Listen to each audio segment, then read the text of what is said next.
Good morning, Wind Chasers. Welcome to another episode of Chasing the Wind. I'm Pastor Mark. Hey, there's been something that I just hear a lot of these days, and I'm going to talk about something today that some of you are going to be like, oh, he's a heretic. And some of you are going to be like, wow, that is really cool. I shared this one time or talked about this one time with a friend of mine, and he was like, why didn't anybody tell me this? So I'm gonna just share some stuff with you. I'm going to talk to you about the rapture today, okay? This whole rapture business. And you can go on to YouTube and find things that tell you, the rapture is not in the Bible. There'll be other people say, oh, no, it's in there, it's in there, it's in there. I'm going to tell you, I'm a non-rapture guy. I'm a Wesleyan. I'm a non-rapture guy, and I'm okay with that. So here's what I want to talk to you about. So this came up in my devotions, and N.T. Wright is talking about in Thessalonians, 1 Thessalonians, I think it is, second, one of those two Thessalonians, okay. Paul is talking to the Thessalonians who are concerned that the people, he's told them, he goes, well, there's been people that have died. And they're like, hey, wait a minute, are they going to miss out on Jesus coming, yada, yada, yada. And I love what N.T. Wright says. Paul tells them, grieve, but grieve hopefully. Don't grieve hopelessly, grieve hopefully, because what's going to happen is Jesus is going to come. And he uses some language there that probably Jewish believers would understand. He talks about him coming down from heaven, and he's taken those words, N.T. Wright suggests, from Moses coming down off the mountain.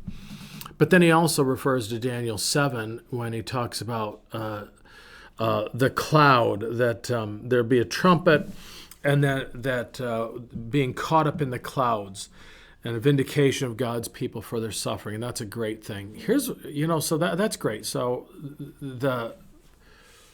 his hearers would have understood that. But there's also another piece of this, and Ben Witherington, a Wesleyan theologian and scholar, also says there's another aspect of this, agreeing with, I think, N.T. Wright, is the language that we see is language of, it would be like the emperor Caesar coming back in after a great victory, and the people would rush out to him, and they would parade back with him into the city.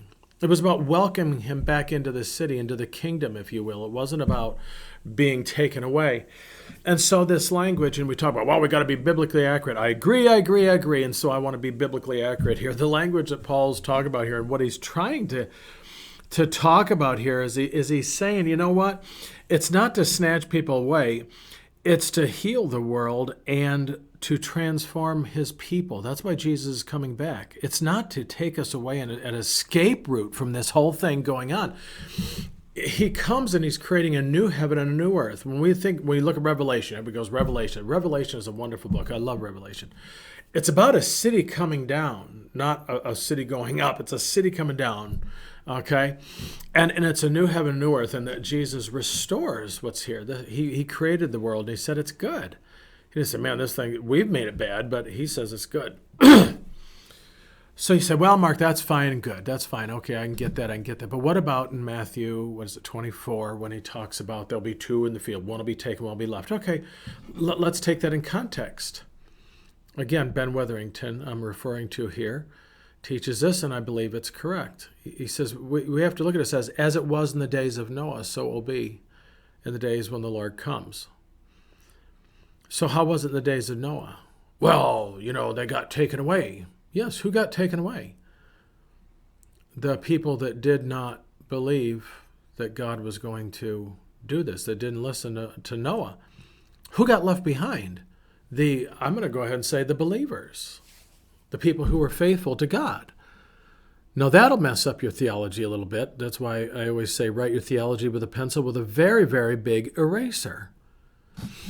And this is where my friend who I was talking to, guy, he goes, why didn't anybody tell me this? He goes, that's exactly right. He goes, the people that got left behind were the people who were following God, who were listening to God. And so, in that case, being left behind isn't such a bad thing, is it? Okay, that's good, Mark. But what about in Revelation when the angel says, come up here? He's not calling them into a rapture. He says, I want you to come up here and get a better look at what's going to be happening. I want to show you this. I got a vision for you. I want you to see. I want you to get a better look. That's what it means. So here's the deal. If you're okay, this is not a cross worth dying on.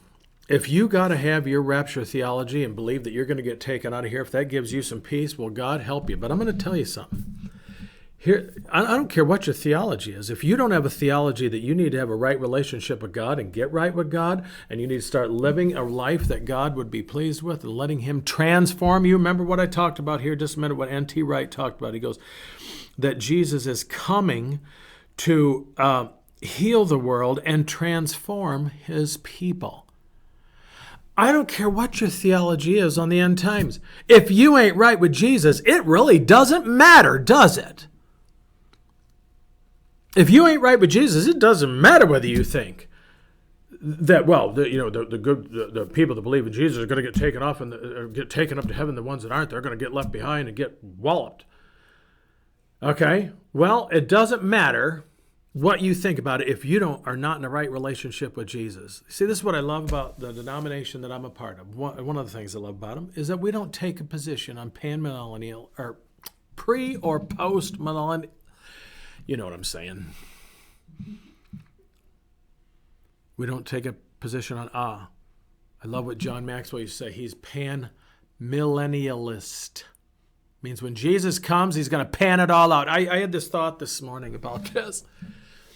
I think the ones who believe in rapture theology, if I'm right, or N.T. Wright is right, and Ben Witherington are right, then you know what? They're going to be really surprised. And it really won't matter, will it, if they're right with Jesus?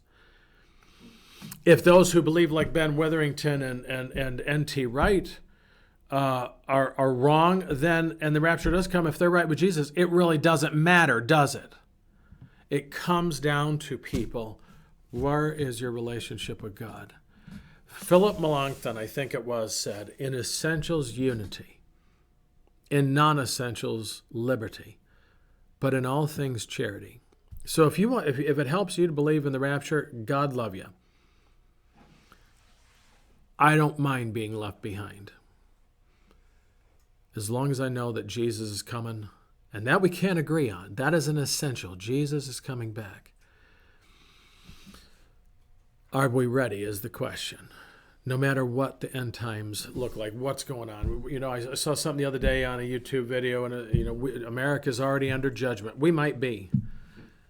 You know what? I'm not going to curl up on a ball and hide. If you're watching this and you don't know Jesus, you need to get right with Jesus. Because if you're going to get raptured, I want you to be raptured. If there ain't no rapture, I want you to be here when he comes, okay? And I want you to go out and welcome him, bring him back. Let Jesus heal you.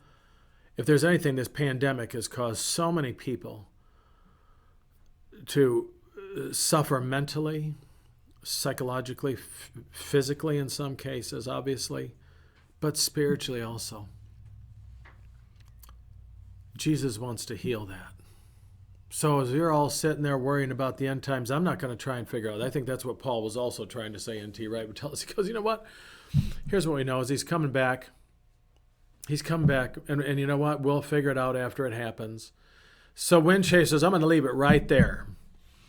And I'm going to just, you know what? I'm going to ask you to think a little bit and stretch. Maybe you're like, well, I believe in that. That's what I've always been taught. Well, then you know what? I've been accused of being indoctrinated because I've been to 2 seminaries. You know what? Seminary didn't indoctrinate me. It taught me how to think. And we Christians get accused of not thinking. So I'm going to ask you to think a little bit and say, well, maybe I need to research this a little bit more and not just think, well, here's what I've always been taught. Maybe you need to stretch a little bit and say, maybe I need to consider that there's another option here. And if you think you got all the answers, folks, you are in really big trouble because God's going to show you don't know anything yet. So Wind Chasers, I'm going to leave it right there. Thanks for indulging me this morning, and I pray you'll give it some thought, but especially, folks, I don't care. Get right with the Lord. Go to Jesus. Go to Jesus. Let him heal you, and let him transform your life, because he will. Keep chasing the wind, Wind Chasers, because the wind is chasing you. Till next time, I'm Pastor Mark.